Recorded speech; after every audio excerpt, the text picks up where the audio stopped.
And welcome everybody to another edition of Swinging from the Hips. We're up to episode number 17, and today we'll be looking at that first test between England and Pakistan, as well as looking forward to the second test that'll be starting tonight at the Ageas Bowl. Now, that's going to be starting pretty much after our show finishes. Now, just a little bit of a change up in the roster tonight. Rohit's taking a little bit of a night off, and I'm joined by our Pakistan correspondent, Taz, and show regular Taryn, although he's going to be joining us a little bit later. So just bringing the guys in, or bringing Taz in anyway. How are you doing tonight, Taz? I'm good, thank you. How are you? I'm good. And how is lockdown version 2 treating you? It's not too bad. I'm in first day today, so things harder with the kids. Obviously, when we had the lockdown earlier, my kid family was overseas. Yep. So more challenging with the kids than it was. Yeah, so I was actually going to ask you, so how many children have you got? I've got three. You got three in all school age? No, the younger one is 1.5, but the older two are like 5 and 10. So how's Dad's school going? Don't ask me. Bit of a challenge, but yeah. Bit of a challenge. Hey, look, now just also as you run your own cricket equipment company, which you're selling globally. Are you doing that from home, or do you have a shop that you run that out of? So we're online retailers. So basically, I've got like a couple of storages where we store the stuff and then we just dispatch it. So it's online, and mainly sort of majority of our business is in Australia. So we just obviously use the couriers and just deliver it to Australia. Oh, that's nice. And how's the actual lockdown affecting you? Mind you, is it out of season, so it's not too much of a big deal? We were quite lucky with that. It happened just towards the end of the season over here. We obviously took a hit for our UK business because obviously they missed out good 3 months of the season. But it is picking up. So it's weird that Australia, we're getting sales in Australia, not much in New Zealand. So you're looking for ambassadors, aren't you? I noticed that coming up. So so look, if you're looking for some cricket gear, head to the website. It's taz.biz, and you'll see some great cricket bats and also pads, gloves, everything else as well too. So thanks for the shout out. No worries, mate. Well, we appreciate you coming on the show. So anything we can help with as well. Thank you. Hey, look, just I suppose in the absence of Rohit today, I'll be taking through this week in cricket history. And to start off with, the 8th of August, there's 1990. New Zealand steadies the ship as Kane Williamson enters the world. So yes, Kane Williamson on the 8th of August in 1990 was born. And in 2015, we seem to have a lot of Ashes in this section of our show, and today's no different. After being on the end of a 5-0 drubbing at the hands of Australia in the previous Test series, England wrapped up the return Ashes with a victory in the last Test in just over 2 days. Australia capitulated with the quickest innings in Test history of 460 in just 18.3 overs. Now, most people sort of be thinking, hang on, didn't New Zealand get 24 or something? And it's just like, yes, they did, but obviously that was over more overs than 18.3. So this was the quickest innings wrapped up. After that, England managed 331 in their first dig, and the game was basically never in doubt. And Ben Stokes actually picked up a bundle of wickets in that second innings to wrap it all up for them. In 1987, on the same day, Pakistan's highest Test score in history came to an end with 708 at the Oval. And this ensured that the Test was a draw. But Pakistan actually walked away with a 1-0 win in the series in that situation. And 1914, W.G. Grace played his last first-class cricket game at the age of 66. It was rather an anticlimactic affair. He didn't get to bat, didn't get to bowl, and the game ended in a draw. Moving along to the 9th of August in 1992, David Gower played his last Test innings, bowled out for 1 by Waqar Younis. In the second innings, Pakistan went going on to win that Test by 10 wickets. Moving on 10th of August in 2000, another last. There's lots of lasts on tonight's show. Hopefully it's not our last show, right? And it was the last day for Sri Lanka's Arjuna Ranatunga, who was 28 not out and helped to draw the Test against South Africa in 2000. And just going on, this is a great milestone, actually, a massive milestone. The 11th of August, 2005, Shane Warne becomes the first bowler to take 600 Test wickets. And the 600th victim was Marcus Trescothick. And he was attempting to sweep the ball, managed to hit it off the back of the bat, and finally Adam Gilchrist got it under control because it hit his thigh, juggled it around, and he finally took the catch. And that was Shane Warne's 600th Test wicket. Also, 11th of August 1965 this time. And Australia's captain during the 1932-33 Bodyline series, Bill Woodfull, passed away. Moving right on to the 12th of August in 1991, we saw the end of three of West Indies' greats or giants of the game that they had. It was Jeff Dujon, Malcolm Marshall, and Viv Richards' last test. It was that played against England at the Oval. And unfortunately for them, their last test ended in defeat. But it actually did mean that they shared the series, so not a total loss, but yes, going out on a low note for three greats of the game. And in '86, also, all these things happening in England. New Zealand scored only their second test win in England in 33 attempts. There was another strong performance, this time by my favourite player, Richard Hadley, getting a 10 for in the match and also scoring 68. With the interesting fact here is two off spinners, both called John, getting the highest scores, as John Bracewell scored 110 and John Embury 75. But the interesting thing is they also both came in at number 8. So John Embury was in the second innings. I think John Bracewell was in the first innings. But New Zealand going on to win that game. And finally, the 13th of August we come around to. And 2011, after an innings victory over India in Edgbaston, England became the number one test side for the first time since test ranking started in 2003. 1961, Neil Mallender was born. Now, I'll go over a little bit of Neil Mallender and where he played, but he played in a test match for England, his only test match, and he's got 3 for 72 and 5 for 50. And you sort of think, pretty good return for a debut match, you'd think. Well, that's the only test he played for England. So that was quite a bit of a surprise. Now, he did end up coming to New Zealand, and he played quite a few seasons for Otago, and became a very accomplished umpire as well. And finally, 13th of August 1975, one of the fastest bowlers of all time is born, and that's Shoaib Akhtar. And if we get a chance, if we've got some time remaining at the end of the show, we're going to just go over and we'll talk a bit more about Shoaib Akhtar. But before we do, Taz, did you ever get to face him? Just I think once in the net. That was probably mid '90s. So I think he had a reputation of being very quick. But Yep. I didn't face him later part of this career where he was actually a lot quicker. Wait, hang on. We back the truck up here. Are you saying he actually got quicker as his later in his career? I'm talking about mid '90s. So I think 95, 96 probably. That's I see. I would have faced him. So I was 16 and it was just in the net, so it wasn't anything serious. But right. What I've heard is obviously he just got quicker afterwards. And he was crikey. probably 20 back then. So I think he bowled the quickest when he was late 20s.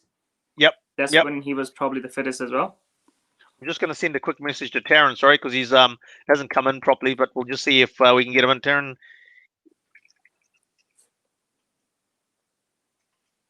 Sorry about that, people. We'll come back to that. Look, and well, I suppose it's still a bit of a highlight for you, isn't it, in terms of the fact that you did get to face one of the greats of the game, really? Yeah, I was. I mean, obviously, for someone like back then, obviously, we didn't know that he will end up being, as good as he did. To his, he played for Pakistan for a good 13 years. So, yes. Yeah, had a successful career.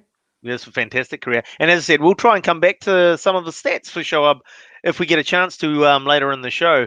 So just moving on to this week in the sports news of what's happened this week. And Ben Stokes will be quarantining in New Zealand after returning home for family reasons, taking him out of the final 2 tests against Pakistan. Now, I'm just going to try and add Taryn while I just do that. Let's see if he comes in. I'm not sure. It doesn't seem to be coming in too well for him. But anyway, so basically we'll talk about a replacement for Ben Stokes a little bit later in the show as we go over that first test and then preview the second test as well.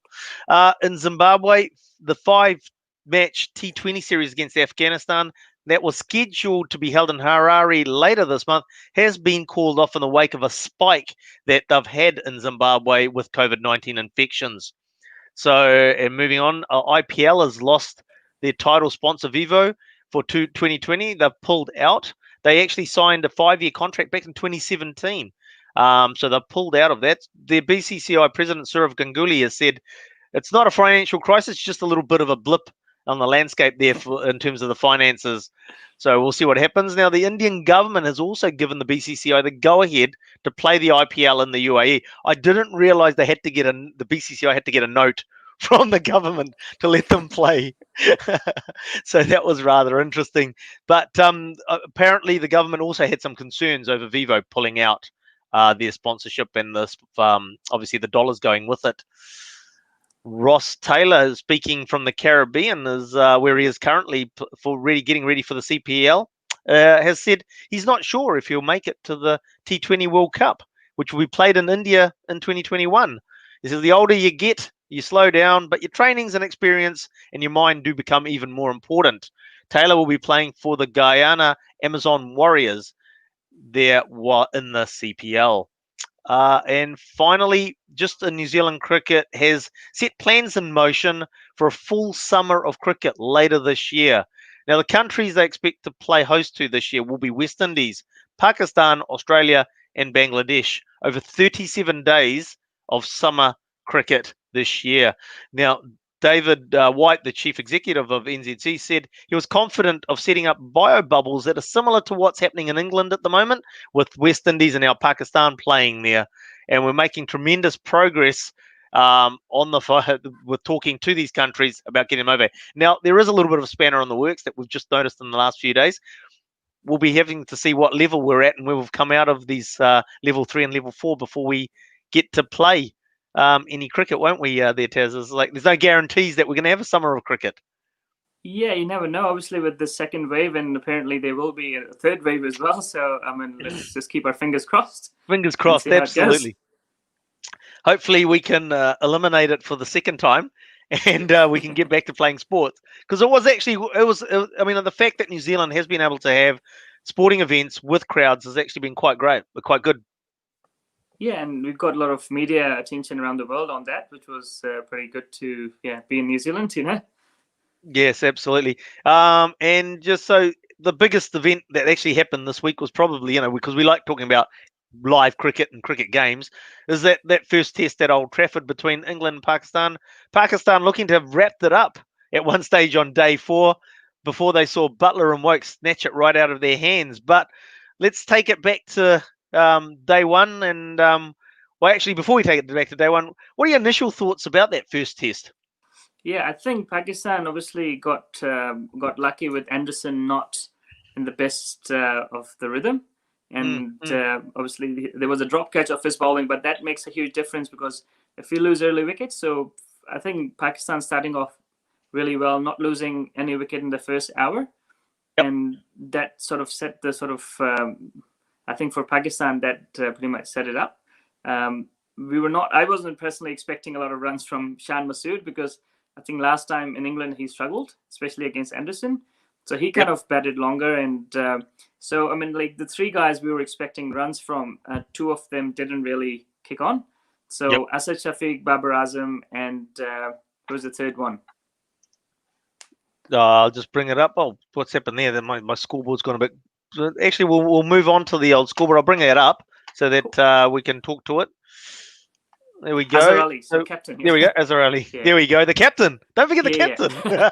So we were expecting some runs or resilience from those 3, and unfortunately 2 of them failed. So if you look at the scorecard, out of top 6, I mean, only 2 guys actually went on to pass 50.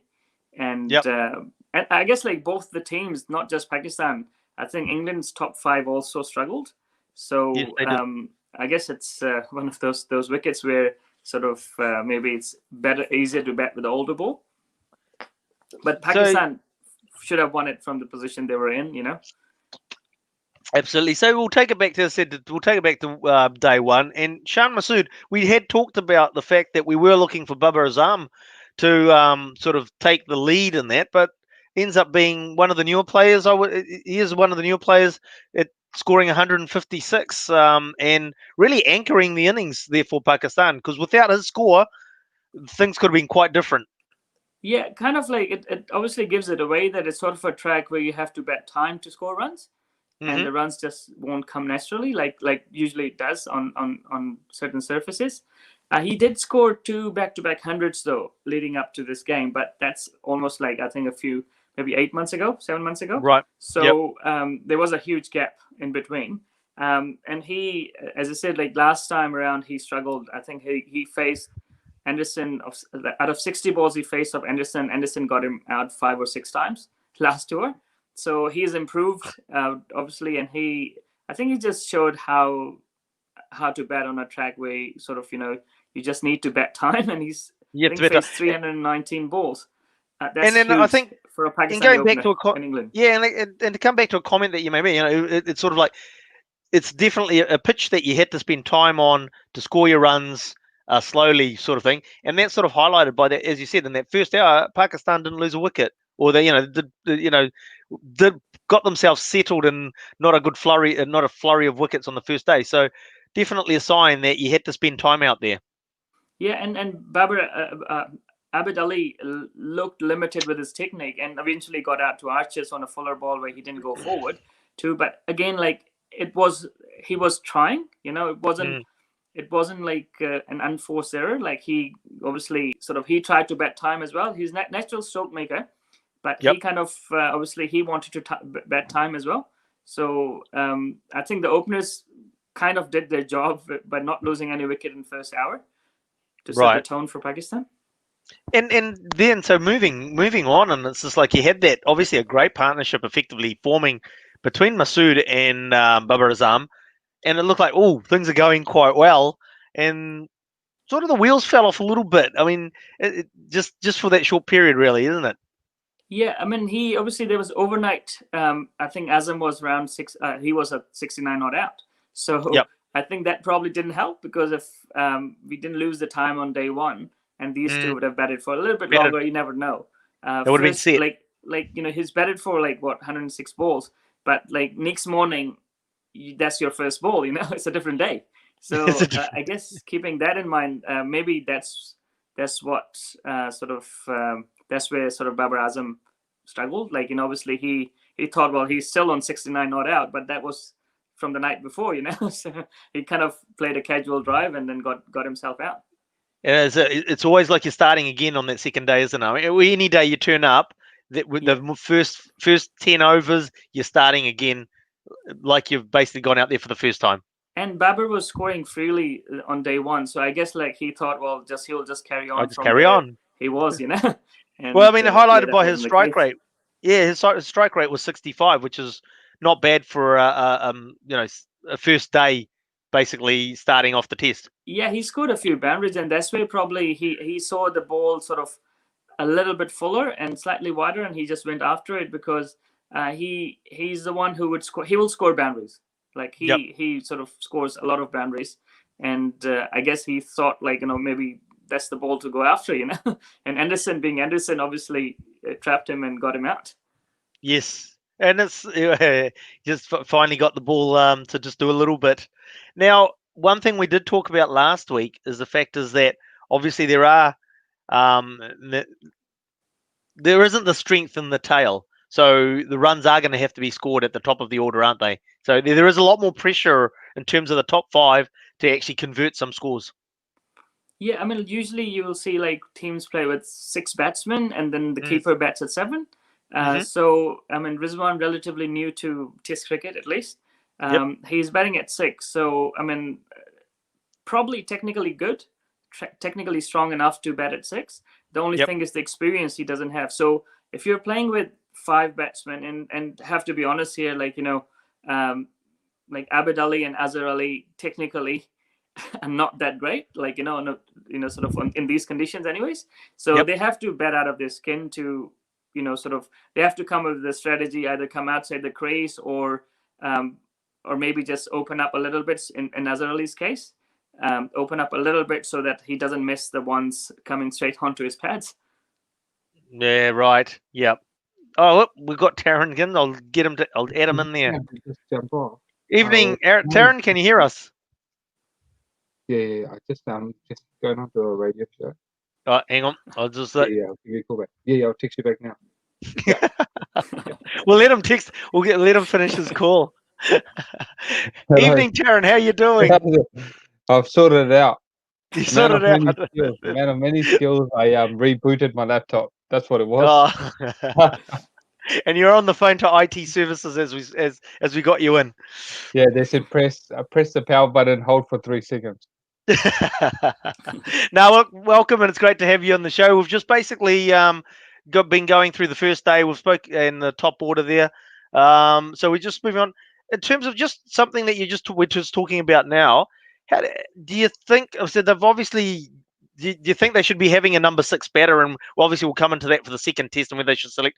Are they short? Were they short a batter in that first test? Taz, is that where you're at the moment? No, I mean, we discussed it before. So I guess like Pakistan just wanted to play 2 spinners on a dry surface, and Shadab Khan being like an all-rounder, so they probably put him in. But like if you're looking at like Town, we were talking about like obviously, I was saying last week that probably Pakistan's one of the inexperienced or the weakest batting lineup in England from what I can remember in the last 20 years, like Shan Masood scored runs, so he's a certain, but Abid Ali's, not too sure about him. And then you've got basically Babar Azam, Asad Shafiq, and Azhar Ali being not in the best of form.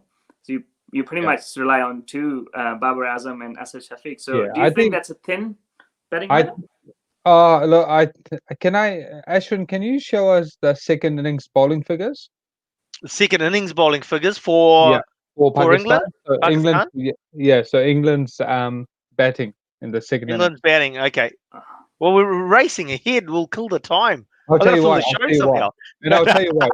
There we go. This will be my justification for what I'm going to say. No way, go for it, mate. Go for it. Is it so? That's what you're after there. Yeah. So Taz, if you look at Shadab Khan batting at 7. I know 1 test is not a big sample size, but on a day 5, you're defending 277. You've got enough to play with. I don't think Shadab Khan justified his inclusion. Yeah, I mean that's having only been given 8 overs to be bowled shows he actually probably can instill confidence on the captain. Yeah, you're right, because spin bowling is all about the obviously the confidence, especially from the captain, and it looked like Shadab was probably more used as a batsman who could bowl. But I mean, to be honest, like Azhar Ali could have done half a job. He could have bowled 8 overs for less than that. He's not a bad leg spinner. So I'm not too sure, because Islamabad United team, Misbah-ul Haq is the head coach there, and Shadab is the captain. So they might have a good relationship, and he might think that he can trust, he probably thinks that Shadab is a better player than we think, Yeah, and I've no doubt, because I saw a headline on Cricinfo that said he's a very special package, and I saw Wasim Akram, I think, saying all those guys that questioned the second spinner inclusion, that's why, etc. However, I think not that it's our job, but you've got to be very careful and be able to differentiate between a white ball skill and red ball skill. It's a completely different skill set, and the mindset is very different. I agree, and that's where they're getting their wires crossed. Yeah, I think that's where probably they got it wrong with Hassan Ali as well. They got him into the test team, and then he lost his white ball form as well. With Shadab, I think he was giving too many he was bowling one day channels basically. So it's easy to sort of score runs off in terms of taking ones and stuff. Whereas and he hasn't got that much experience either. So I don't think Azhar Ali trusted him. Yeah. To bowl him with an attacking field. Another thing with Azhar Ali, I think he had I know it's your leg spinner, you probably know better than I would, but no, Azhar Ali had a sweeper for Joe Root early on with Yasir Shah. I personally don't. I think that's defensive, and he's gone more defensive at certain times where it wasn't even needed.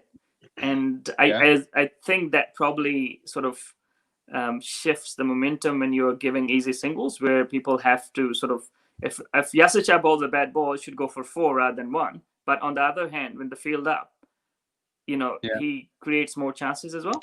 Yeah, see, I don't think you get. See, that's the thing. I don't think you could pin that on Azhar Ali. Yasser Shah is, I think, he's 33 or 35 years of age, or between that age bracket, and he's played about 40 odd Test matches, right? And the man's got close to 200 Test wickets, I think. He's got 220 odd Test wickets. He should know what he wants field-wise. It should never be. It's literally a case of Azhar Ali going, "Here you go, boss. There's your turn. Tell me what you need, or you set your field. I'm going to first slip, and that'll be it." But I mean, look. On the other hand, like if a bowler is going over defensive, you would. But what I'm saying is, that's when you'll come in and you can bring it up. Yeah, you can say But I mean, Misbah used to be quite defensive captain as well, so I don't know if that's his style of coaching as well. That he want to be safe before he sort of goes for the kill. But then that goes against playing 2 spinners. That you can't go any more attacking than picking 2 leg spinners. Oh, I think he's been picked more for being as an all-rounder, and he did bat well in the first inning. If he plays as an all-rounder, I think Shadab Khan would be no more than a bits and pieces cricketer in Test cricket. Cool. If he plays as an all-rounder, who would have replaced him if it wasn't for Shadab Khan? So there were 2 options. There was one guy called Kashif Bhatti, 34 years of age, left-arm orthodox, bats at 7 and 8. Yeah. So a lot of experience. Or you could have gone with Fawad Alam batting at 6 and use it as that. He bowls. I mean, he's bowled more. I think he's bowled 7,000 first-class overs. So yeah, and I played against him. So he's not he won't be a frontline spinner, but he can do a job.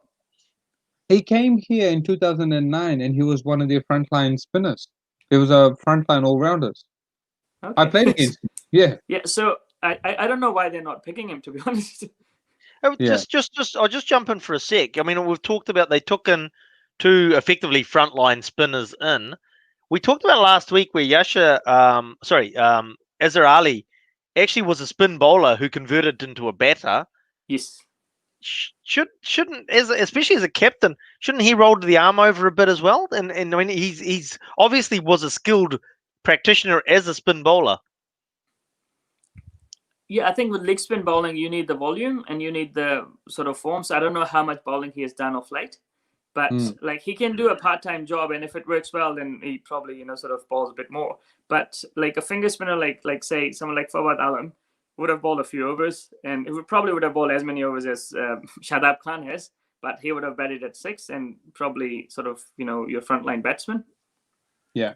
I watched some of it, and I really like Mohammad Rizwan. I think it was hard done by when Sarfraz was around and not doing a lot. So I think that's a solid keeper there, and I would have no problems with him batting at 6. Yeah. But yeah, it's very tough. The thing is, Taran, that makes Pakistan's tail quite long. Yeah. Basically, 9, 10, and 11, Pakistan has 3 number 11s. And if you look at the runs, I was just looking it up, and I mean, England's got Broad batting at 10. He's got a Test 100. Yeah, and he's had a bit of a resurgence with the way he bats. Yeah. He's had a bit of a resurgence. He's actually playing like Wagner or Shane Warne did, he's just going after it because, he had a period where he was just a walking wicket. You bowled him a bouncer, you bowled him a full one, he was out. So was that Stuart Broad? Yeah. Stuart Broad, basically, when he came down to Australia for an Ashes series and he got absolutely worked over, and he came into that series as an all-rounder and he left as basically just a bowler. And And basically, he was just so broken down by the Australian bowlers. I mean, and with the he got a lot of short bowling at him. No, he got hit in the head. There was one where he got hit in the head, and he never recovered from that, I think. That was actually back in England. That he got hit in the head. I was just reading about it today. But there's also that tour down under I think he got hit in the head, and then he came down the tour down under, and obviously just got a barrage of short pitch bowling at him to sort of even undermine that confidence even more. And he seems to be coming out of it again. Well, yeah, like he's obviously worked out a way to actually just score runs for the little short period of time he is there. And quick he's runs kind too. of bailed them out. He's bailed them out a few times where West Indies got on top of them as well, and he scored some runs at the back end and just kind of pulled the game away from them. Yep, that's right. And Yeah, he's betting at 9 or 10, you know. Yeah. And Archer Yeah. can hold a bat. I mean, Archer's like he's got. You're like, missing if you really look at it, you're probably missing a Hafiz. Like your top 6, no one Yes. bowls in Pakistan. Yeah.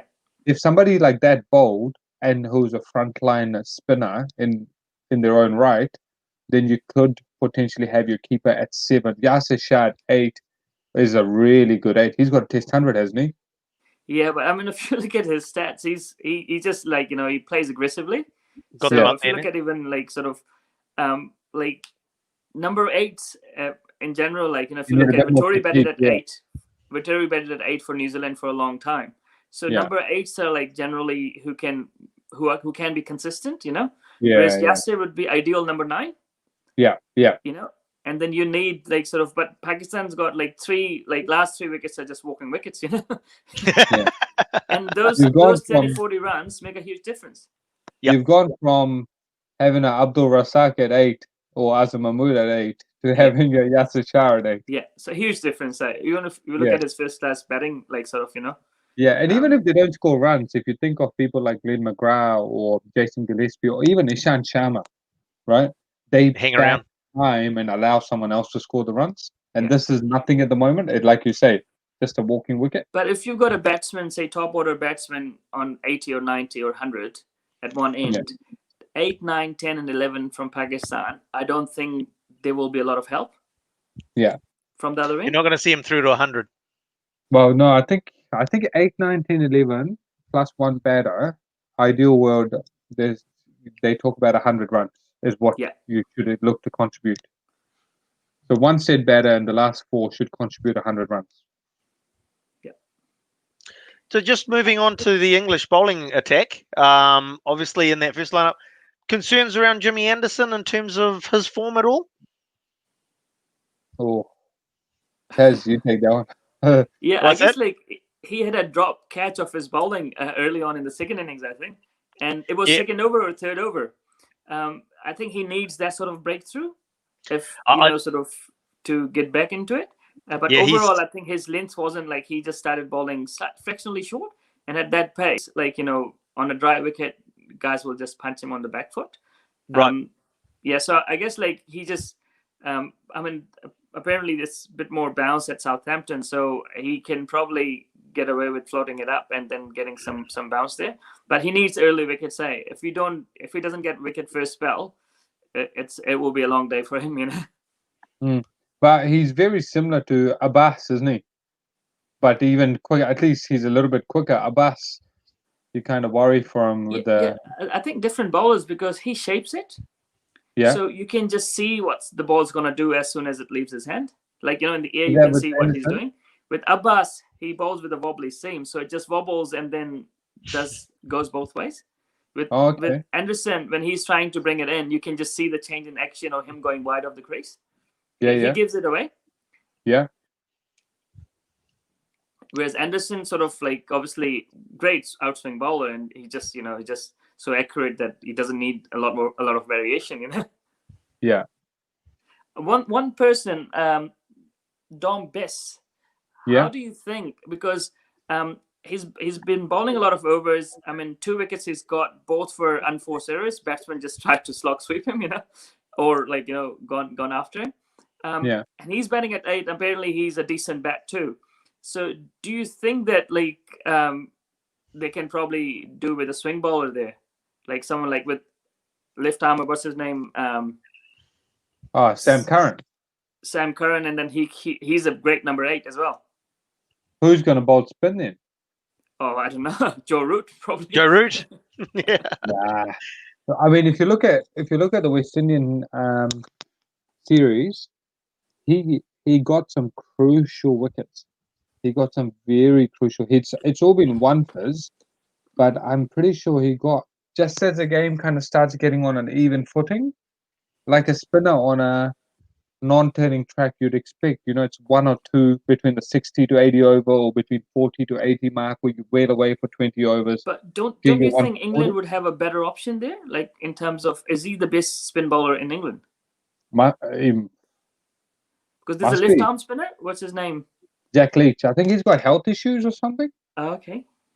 But And this then boy, we got Moeen Ali. So I think, yeah, I mean, there's 2 options there. Moeen Ali's Red Bull kind of fell off the radar, right? Like he started becoming bit on and off. But Because, Bess gives me the impression that he's more of a lad. He kind of fits the mold. He looks like a nice Englishman, and just no, but it just looks like he fits the mold. You know what I mean, Ted? Like he just fits. yeah, but I mean, look, he's taken 7 wickets in last, I think, 5 or 4 Test matches, average of 44. And he's not. He's handy with the bat, but he's not like Yeah, there. for runs. Oh yeah, nice so, Facebook there, mate. Yeah, so I don't know. I mean, maybe they see something in him which we don't, and he might become better with the time. I think he was successful in South Africa. Okay, with the bounce and turn. Yeah, and then I still think in the West Indies as well. I watched quite a bit of the West Indies ones, and I was going, "How are you getting out to him? How are you getting out to him? Why are you getting out to him?" But Why are you getting out to him? Yeah. like he continued to kind of get breakthroughs, which is I think for all my in their what I've belt, seen in Pakistan innings is like he for a finger spinner he bowls too many bad balls. Yeah. Just how I take it, and I assume that there would be someone better than him in England. Yeah. Who did he get in the first inning? I think someone tried to. It's a Shadab Khan. He got Shadab Khan. Yeah. See how he got him out? Yeah, scroll down. That red thing, you click that red thing after Shadab's dismissal. Go up. Where he caught Root, that press that one. Oh, sorry. Yeah. I got you. There you go. Yeah. So swipe through a wild swipe through the line. So both the wickets he got the same manner. Yeah. So hang on, the skipper's a genius. Shadab desires to get scoreboard moving, proves his undoing. Yeah. So Pakistan is pretty much sort of taking it easy and just going after him when they can. Yeah, but then that's pretty poor though. Like if you scroll down and look at the fall of wickets, the timing of Shadab's dismissal, there 6 for 281 from. So they've just had a 100-run partnership for him to then throw his wicket away. When I remember, someone like I hate going back to stories I've heard, but Gareth Hopkins used to say, when he sees a poor bowler, he never hit him out of the attack. He just kept getting singles off him, so the guy stayed on for longer, so he could keep accumulating his runs. And wait for the bad ball and put that away. And he said, like, if I keep smashing him, if I took 15 off him, he won't come back on and bowl again. Then I have to deal with the fast bowlers. It's like, I'll just keep making him look good to go at threes and get my 30 runs in the next 10 overs. Yeah. So who would you leave out? Like, so I mean, and if sort of Stokes is out, so I think Zach Crawley, the guy who scored some runs in the first Test match against West Indies, he comes in for him, I assume. So you keep the bowling the same? Nah, see, I would, because you need bowling. I would be tempted, because I believe Vokes is very good. I would bring in Sam Curran, as you said, and push everyone up. So you want Vokes to bat at 6? Yep. Or even Butler goes up. That's too high. No, Butler Not goes going to happen. Where's Butler? I think Taz is on the right track. They'll bring in Zach Crawley. He'll bat at 3. That means Root gets the bat where he wants to at 4. Oh, so it's all about the captain, not the team. But that's fine. Isn't it? Where's Butler batting now? 6. Yeah. So hang on, I'll bring up the English scoreboard. Hang on, one moment. There we go. So if you move Pope up, Root can go at 3. Pope stays there. Pope can go to 5 or 4. Pope would go 4. Pope 4, Butler 6. Oh, hang on. Butler 6, Vokes 7, Sam Curran 8, Best 9, Archer. No, that doesn't work. No, you're right. Vokes is going to have to end up being like at about 5 or 6. So Butler's going to be 5, and then Vokes is going to be 6. Oh, Vokes at 6, yeah. Curran 7. So the thing is, like, Vokes had a good innings. Obviously, he batted really well. I mean, but He's better than like, Shadab Khan. he's not number 6 though. But he's better than Shadab at 7. Yeah, in a No, comparison. he's definitely better. What I'm saying is, like, there will be more bounce at Southampton, so Yeah. People will work him out. I mean, I don't know why Pakistan didn't bowl him a lot of bounces. He backs away. I mean, like, you can see that he's backing away. So I think Pakistan would have a better plan for him with a bit more bounce. Actually, yeah, you know what? I'm really sorry. I didn't realize they were still carrying 3 quicks. So even if you bring in a batter, you'll still end up with 4 seamers anyway. So yeah. You got Bolt, Archer, Broad, and Anderson. So I mean, I Yeah, don't know. so you get a frontline batter. You get a frontline batter. Crawley comes back in. So Zach Crawley, yeah. What about Pakistan? I would leave. I really want to see the same openers back. Yep, very cool. I think the onus falls on Abid Ali, no, Azhar Ali to do something. He's the captain. He's the leader. He has to front up. Like, he has to do something. You can't rely on. You can't be like an old India where it's Tendulkar or Kohli, with Babar Azam doing everything.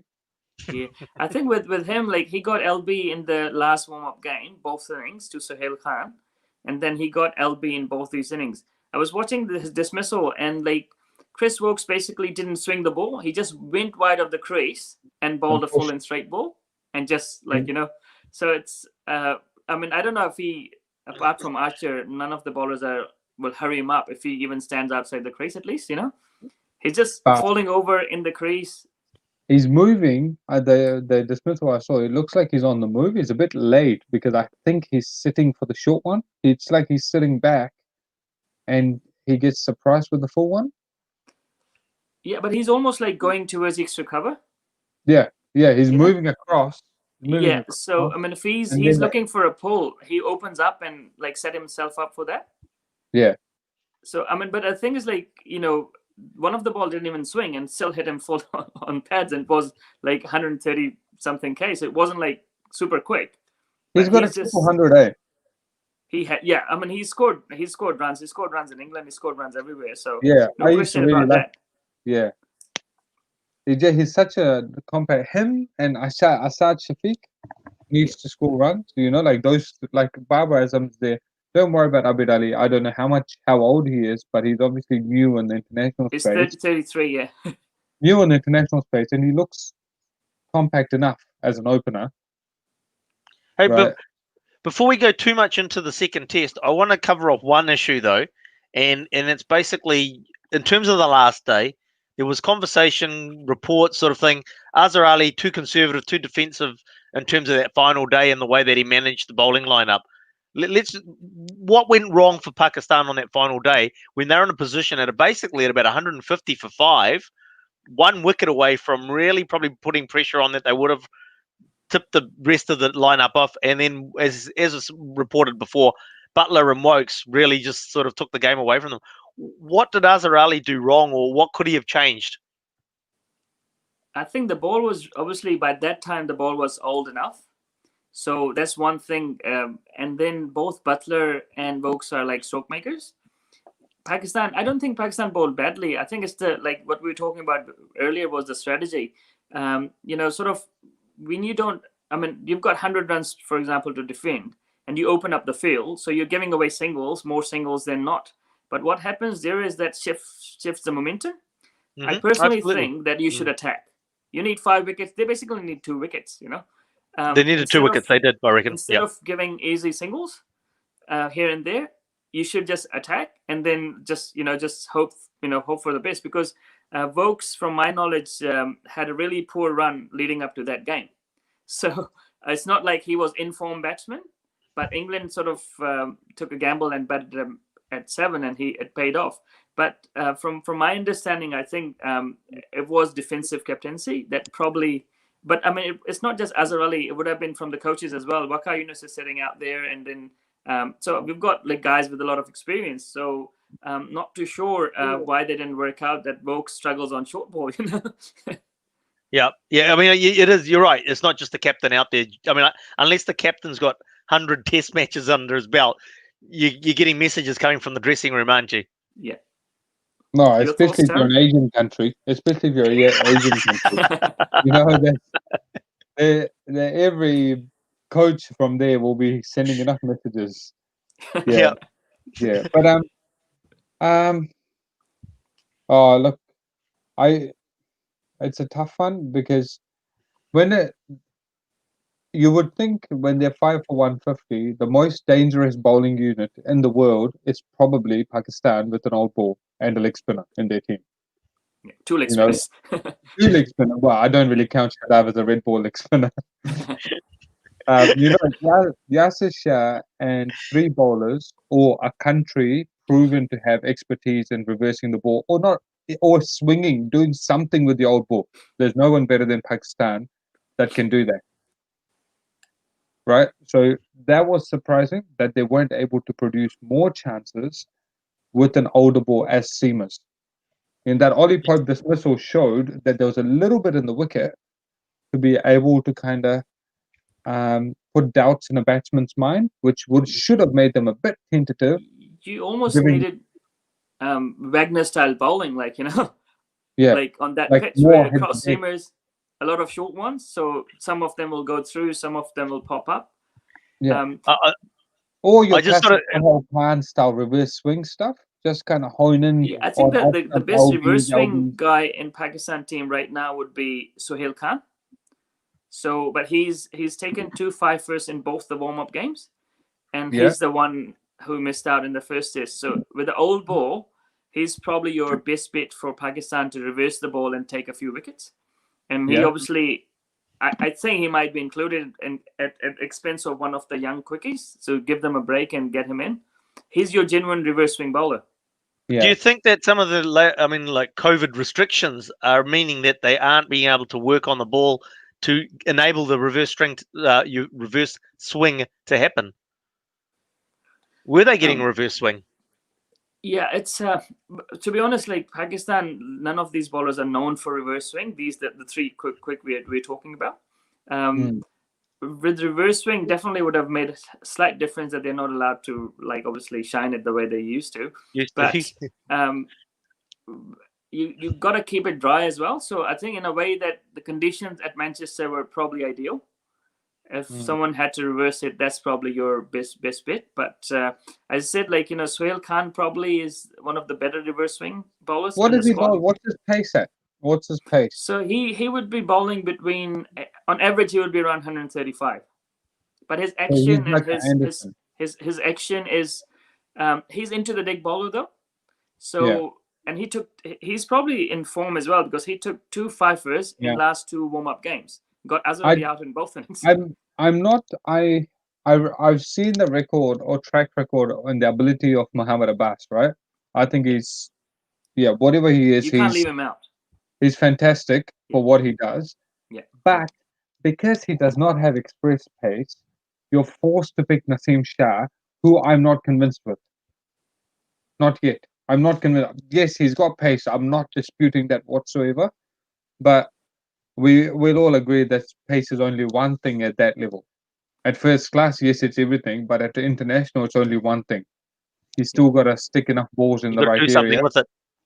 Yeah, or even just be there and thereabouts. Have a way, like Wagner. He's not quick, but he's got a method to his madness. Yeah. Unless you're Jofra Archer, that's steeple bounce. Some of those balls he gets next level. Yeah. So I'm not sold on Naseem Shah, but if you bring in a Sohail Khan who's only 135, yes, I'm sure he's lion-hearted and he can go hard for a long period. Yeah. All your pace falls on one kid who's very young, which is Sheen Shaheen Afridi. I just wonder if that's something that's holding them back. Yeah, I mean, the thing is, like, if you look at experience, so the 3 seamers together would have experience of less than 25 test matches.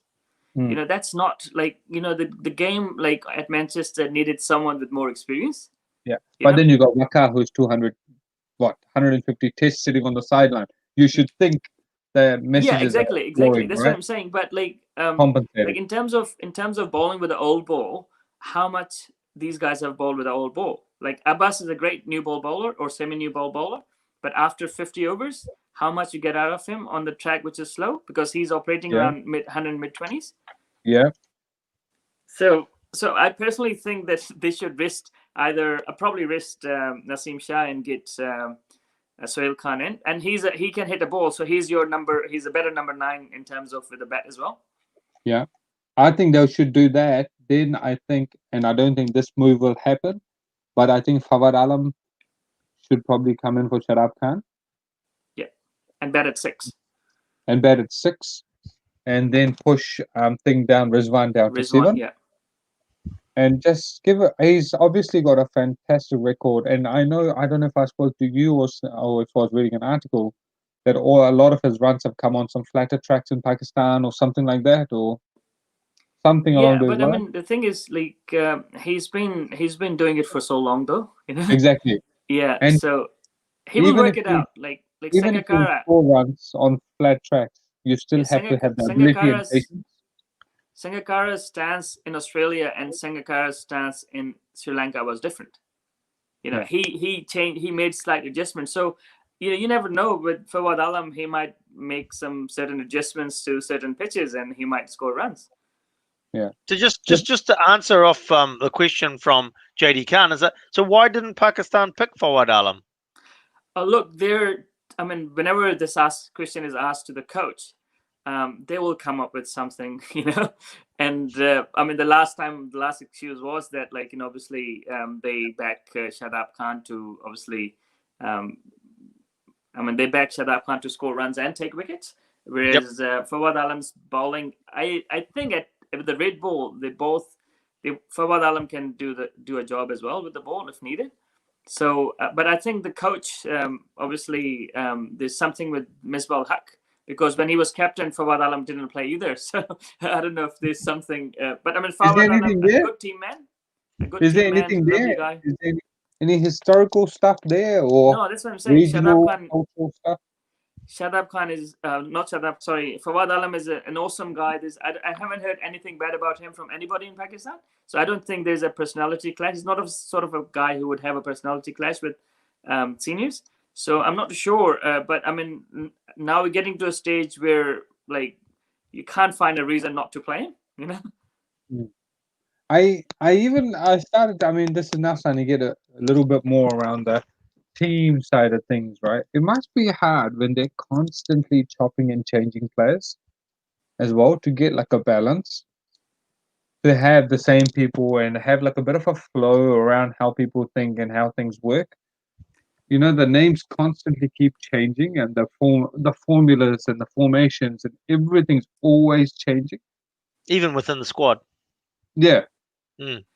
Well, look, sometimes it's the 3 things, right? So either you're out of form, you get dropped, you get injured, or you're in the queue ahead of you're in the queue and guys ahead of you are too good. So Pakistan were quite lucky in 2000s when they had Muhammad Yusuf, Yunus Khan, Inzamam ul Haq in the middle order, and the 3 giants of the game. So around that time, there are not that many middle order batsmen got in. Even Misbah Haq had to wait for his turn, whereas Pakistan struggled for openers for the last 20 years since after Saeed Anwar.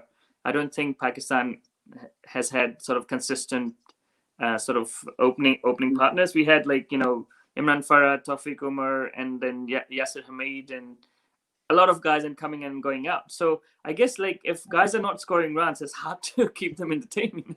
But Shan Masood, they've given him a good run, and I think it is paying off. Where's Imam? Abid Ali, now he's 33. So I don't know. Last game, Pakistan had 5 guys sitting out. 4 of them were 33 plus. Out of 16. So hey, but there's nothing wrong with that. Look at Mike Hussey, look at Chris Rogers, look at Adam Voges. Maybe it's an Australian way. They're making them earn their stripes. Well, that's what I'm saying. They're making the older guys sit out and the younger guys play. Yeah. So moving along then, I'll just bring up, I'll blow it up a bit. Who are we picking for our squads today? We've basically in about an hour's time roughly. They'll be coming out. Who are we picking to actually start? What's the formations of these squads going to look like today? Let's start with Pakistan and then we'll move to England. Bring the squads up. Yeah. I'm trying to I'm just trying to. I'm having a few technical difficulties. Sorry. So I would There say we go. Pakistan would go with Abid Ali, Shan Masood, Azhar Ali. So that's your 3. And then Babar Azam, Asad Shafiq. I would like to see Fawad Alam at number 6 and Muhammad Rizwan at number 7, leaving Shadab Khan out. And then Yasir Shah, Shaheen Shah Afridi, Muhammad Abbas.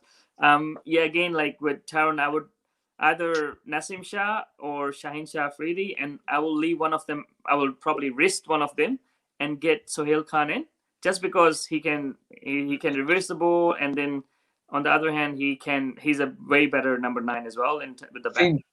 Shaheen Afridi has something about him. He's got heart. I like Sheen Shaheen Afridi. He looks like he's, I don't know if it's a Peshawar thing. He looks like he's a Pathan, and he just, like the facial features show that he's a Pathan, and obviously the fighters and the warriors. So That's is the feeling Nasim I Shah as get. well. Nasim Shah as well. He doesn't convince me. He's like a shorter stature. Like, well, Sohail Khan is Pathan. That helps. Oh, okay, then pick him. So basically, we're picking all the fast bowlers of Pathan. So is that how Pakistan picking their team? Yasir Shah is Pathan, but apart from Abbas, yeah, the other 3 are. Yeah, but you know what I mean? Like Sheen Shaheen Afridi just looks like he's got fight about him. He looks really tough. And he's a left armer, so that brings you a different sort of dimension as well. Nasim Shah is too early in my mind. Just too early. It's a classic Asian system. Or see a bit of potential, pick him and throw him out there. But yeah, burn them out. I was going to say, so as a 17-year-old, I mean, how much workload can you put on? I mean, 17-year-old. How much workload can you put on a 17-year-old? I mean, it's at a high level, isn't it, as well? Yeah, he's a strong lad though. Like Nasim, he had injuries early on, like when he was like under 16s. But he's a strong lad. But I would risk him. Put it this way: if he was playing school cricket in New Zealand, he would be allowed to bowl only 6-over spells. So true. And he has to play with his own age group as well. Just one more thing. There is a I would say outside chance of them picking up the left arm spinner who can bat. Is he a good batter? Well, he's number 8, number 7. But again, like if Shadab is batting at 7, so he's got 2 first-class hundreds. So I like what you're saying, but I think the only way they would leave Shadab Khan out is if it's for more of an established batter, which is Fawad. And Fawad Alam has more than enough. Like, I'd love to see his white ball international record with the ball.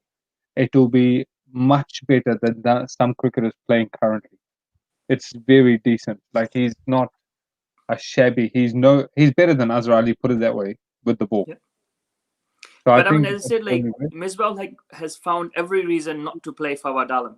So what I'm saying is, if he's found one more reason not to play him, that could be getting the Kashif Bhatti, the left arm spinner, in and bat him at number 7. But let's say and so if whatever the reasons Misbah has, I'm sure they're genuine. But if you can't put that to the side and give the right people the right opportunities at the right time, then you stand to lose in the long run. So I hope Fawad Alam plays. I think he did get out to a full toss when I bowled to him. So if you're England, call him a full toss, he'll get out. Full toss from you. Caught and bowled. So. It was all part of the plan. It was in the plan. If you bowl leg spin, it's a wicket-taking ball, so I don't have to say that. Right, so we're moving along to England, and basically, I suppose it's really just who's coming in for Ben Stokes, or would you make other changes? Taz will bring in anyone but Dom Bess. I don't know. I mean, like, obviously, if he's the only spinner in the squad, then you have no other option, But I think if it's that's a good swap. Whoever put it, Jofra Archer or Mark Wood. So it's like for like replacement. Not like for like in terms of height, but they're obviously 90+ miles both. Yeah, speed. And you don't want to risk Jimmy Anderson. If you do, that's probably he's played his last test. Yeah, that's no. Well, no, I don't know, because If you go back to the first Test match against West Indies, they played Jofra, Mark Wood, and James Henson. It's a classic ploy from a guy who's a rookie captain trying to impose himself on a team by making a change, right? By going for gas. I'm all about attack. We're going for pace. We're going for fire. All that carry on, not experience and knowledge and skill. Went for out and out gas. Blew, literally hit them in the face. In comes Stuart Broad, wins the Test series. So, and Mark Wood and Jofra Archer, to my mind, Jofra Archer looks like a natural back of a length is just going to go over your heart every time. Mark Wood is more of your slingier, push kind of guy. Yeah, and he's almost if he was with a couple of Pakistani coaches, he'd be a fantastic reverse swing bowler.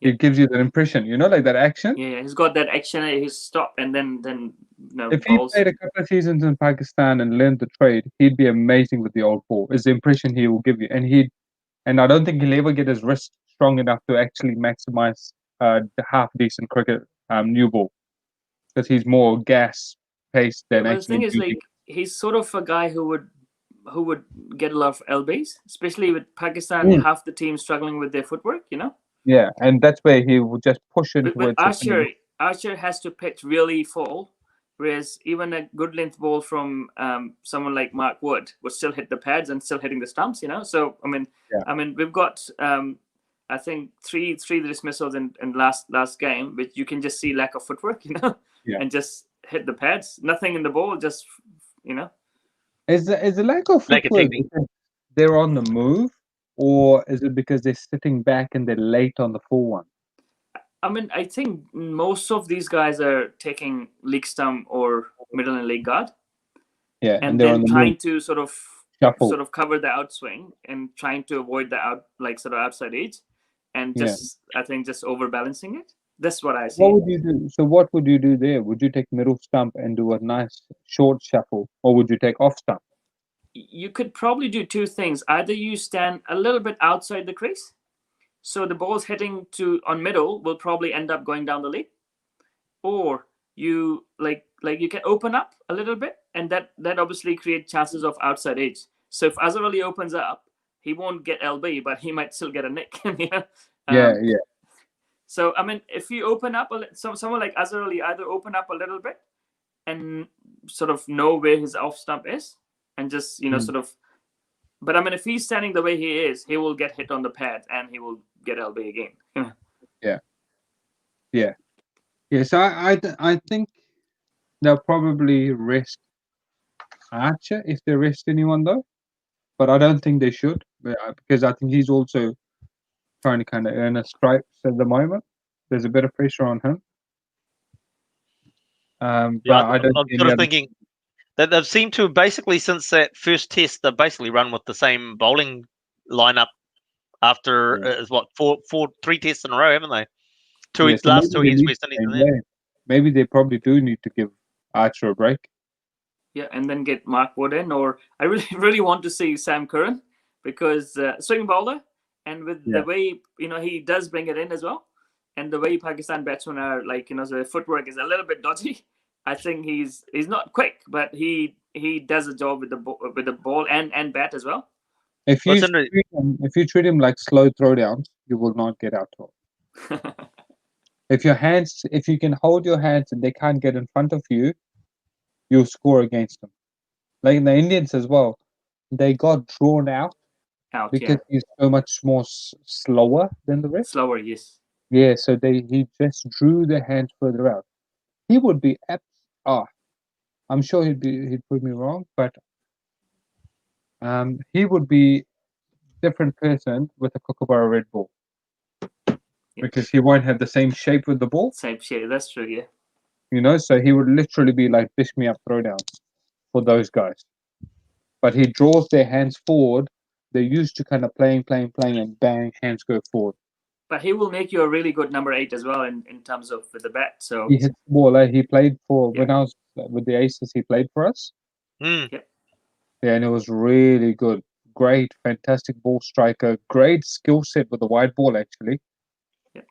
Yeah, really good change-ups. But Yeah, amazing. I forgot Amazing whether it was guy. Sam or Tom that came over.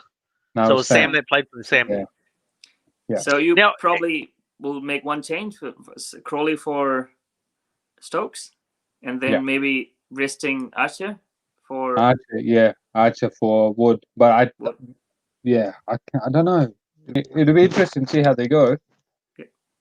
is it There's a going lot to? of rain expected in this game as I well, was though. just going to bring that up. So I've just got that in the background ready. So basically, the whole test match, there's threats of showers with thunderstorms around. So it could be a pretty wet test. And when we look at those percentages, especially in the last days of the test, 70, 80, 80% chance of some form of precipitation. So the chances of a completed test don't look good at this point. In saying that, we had very similar forecasts for the West Indies series as well, and they actually got through apart from, say, like the first day. First day always seems to start late, doesn't it? And then they seem to be able to get through the test. So fingers crossed on the weather. It is mid-August in England though, so you'd like to think that it'll be better than it shows. I think England's predicted where there's almost like this just standard, and they'll just work with it as they get. Last week they had a heat wave in that certain part of England, so I guess it won't be that bad. Yeah, I don't think it'll be like that. Well, yeah, as I said, that's the forecast we used to see when we did the previews for the West Indies tests as well. And then, yeah, as I said, I don't think we've had a test so far this English summer that's actually started. The first day started at 10 o'clock. So hopefully maybe today they'll get play started and we won't have the interruptions that are predicted, and we do get a full test, full 5 or enough time played to get a result in this one. Look, we always run over time. That's just the way our show runs. And we've sort of actually, before we move on from the game, a prediction, obviously. What are we looking at? Turn. Well, based on the forecast, a draw. You got a lazy fiver to put down. I'll take a draw in favor of Pakistan. I always back the underdogs. Pakistan is a bit like the West Indies. It's quite really awesome to watch when they're on strong, but really poor to watch when they're not. So it'll be entertaining cricket, very much like the West Indies. So yeah, I'll take a draw in Pakistan's favor. Taz, you got your green shirt on. What are you picking? Oh, look, I'll go with my heart and say Pakistan. But logical reason behind that is England's top 5 struggled in both innings. Yes. So you won't expect Butler or Vokes to do it every single game, So, and they struggle in both innings, and now Stokes is out. So I would back Pakistan to come stronger into this game, and hopefully a win. I don't know what punters say, but I assume that England would be favorites. But I would back Pakistan to win this game if they play for Wad Alam. and by the way, it's Pakistan's Independence Day today. So my friends who are watching, so happy Independence Day to Pakistanis. Yes, exactly. Yeah, shout out to all those, and hope you're enjoying your celebrations, whatever they may be. 14th. I thought it was the 14th of August. It is 14th of August today. It's 13th. Oh, for tomorrow then. Yes. I'm born in India and I know the Independence Day. No, it is 14th and then India is 15th. Yeah, that's how I knew it was one day before. 1947, eh? Oh, 46. Is it 46 or 47? 1947. Yes, that is for tomorrow. One day before. Yeah. Look, as I mentioned before, we always run over time, but we talked about in the birthdays, the birthday for one of the greats of fast bowling today in Shoaib Akhtar. So even though we'll run over time, we'll have a quick run over and look at Shoaib Akhtar. And as Tasu said, you actually got to face him in the nets. And, when we look at what he achieved, even with all the bad boy image and everything that went on, fantastic international player, wasn't he?